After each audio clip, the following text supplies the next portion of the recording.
Hello everyone. So I made a poem 5 minutes ago. Yes, ngayon lang din. At on the spot ko rin siya ibibideo. At itong tulang ito ay napaka-special sa akin dahil ito ay dinededicate ko sa taong naging malaking bahagi ng buhay ko. She was my cousin and she was also my best friend sa napakaraming taon. She used to. Yeah.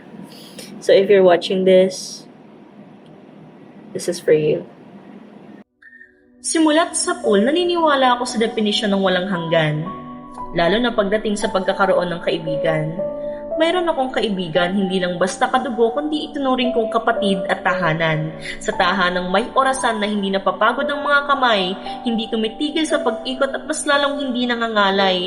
Hindi ko naman akalain na darating ang puntong ako'y magninilay habang iniisip ang mga alaalang parang palay na dinaanan ng bagyo, na wala ng saysay dahil maagang namatay. Sabi ko sa sarili ko, kahit humihinga ka pa, matagal ko nang inilibing ang nakaraan na tayo'y dumadaing inaalala ang pagkakaibigang malayo. Sana ang narating kung hindi tayo naduwag na ayusin.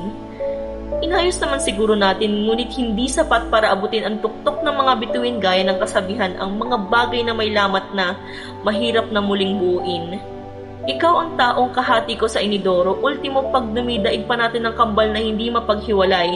Ikaw ang panyo sa bulsa ko, nariyan upang punasan ang luha ko sa tuwing ako'y umaaray. Ikaw ang kasama kong mangarap sa napakaraming posibilidad nung panahong hindi pa ganon kabigat ang mga responsibilidad, dahil naniniwala tayong sabay tayong tatanda at uunlad.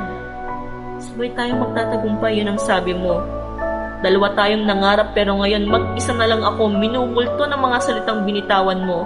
Hindi ko pa alam kung natatandaan mo, pero alam kong nakatatak iyon sa isip mo kung gaano natin ginustong tumanda na magkasama, magkakampi sa lahat habang ang mundo'y nakikinig sa ating mga tawa. Hindi man napunan ng ating pagkakaibigan ang definisyon ng walang hanggan. Asahang mong kahit magkaiba na tayo ng tinatahak na landas, ang pagmamahal ko sa iyo mananatiling walang katumbas. Patuloy akong papalakpak kahit hindi mo na marinig. Patuloy kitang ipagmamalaki kahit hindi ko na maisatinig. Hindi lang kita naging kaibigan.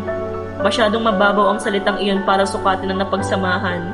Hindi lang kaibigan, dahil ikaw ang naging sandigan.